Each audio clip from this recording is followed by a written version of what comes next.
Hey there, I'm Tanya, a 17-year-old innovator from the Knowledge Society, here to tell you about the future of COVID-19 and what you can do to prevent it. You may have some questions about the whole COVID-19 crisis. Well, my friend, you're at the right place. I'm going to start off with the difference between an epidemic and a pandemic. So, what's the difference? An epidemic is an outbreak of a new disease that happens in one specific area, whether that's a country or a city or a specific region.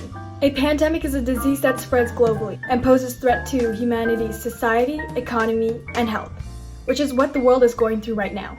So, what is the relationship between the two? Well, an epidemic can turn into a pandemic if transmission rates and potential threat to humanity are high. It's important to treat a pandemic seriously because it can cause sudden and widespread mortality. In the past century, the likelihood of pandemics have increased due to global urbanization, travel, and greater exploitation of natural environment. It's important to note that the interaction between humans and a pathogen will determine whether the disease will outbreak. One example is the influenza virus, more specifically, the Spanish flu. Influenza spreads really easily. It has a very long incubation period, and it's difficult to diagnose.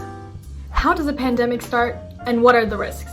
75% of pandemics come from zoonotic transmission. That means from wildlife or animals. Zoonotic viruses can spread through direct or indirect ways. It can come directly from body fluids of an infected animal. So you might want to be careful if you get a bite from your pet lion. You can indirectly catch a virus if you come into contact with a surface that has been contaminated with germs. Probably not a good idea to drink water from your fish tank. Wet markets are a perfect example of how viruses can transmit between a human and an animal. These are essentially marketplaces where fish and meat are sold in stalls. As for the risk factors, low and middle income countries are more susceptible to outbreaks. Wildlife zoonosis risk is higher for countries like India, China, West and Central Africa. Let's just say the more dense the concentrations of a population, the longer incubation periods for disease transmission. How does a well-prepared country look like then? Well, for one, a strong economy, an adequate investment in the health sector. On the other hand, a poorly prepared country may suffer from political instability and gaps in outbreak detection. What are some of the health impacts? Direct health impacts include the affected population shifting to younger people because they have weaker immune systems. The direct health impacts can be pretty catastrophic. Do you remember the Black Death virus? Well, during that time, Europe's population decreased by 30 to 50%. Even more recently, HIV and AIDS have killed more than 35 million people since 1981.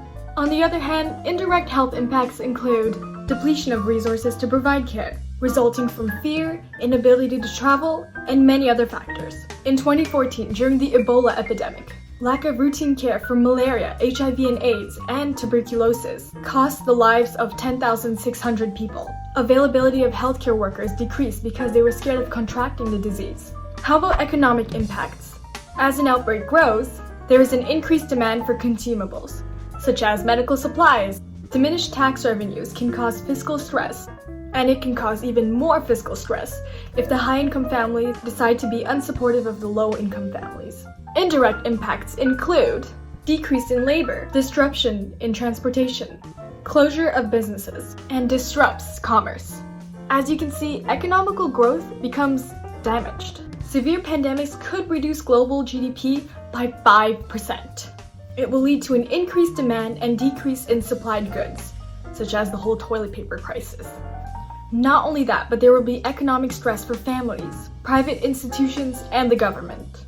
So, what are the social and political impacts? Well, for one, it can create clashes between states and citizens, and create social tension and discrimination. For example, with the whole Ebola epidemic, the imposition of quarantine led to violent clashes with security forces. It will literally turn into the Hunger Games.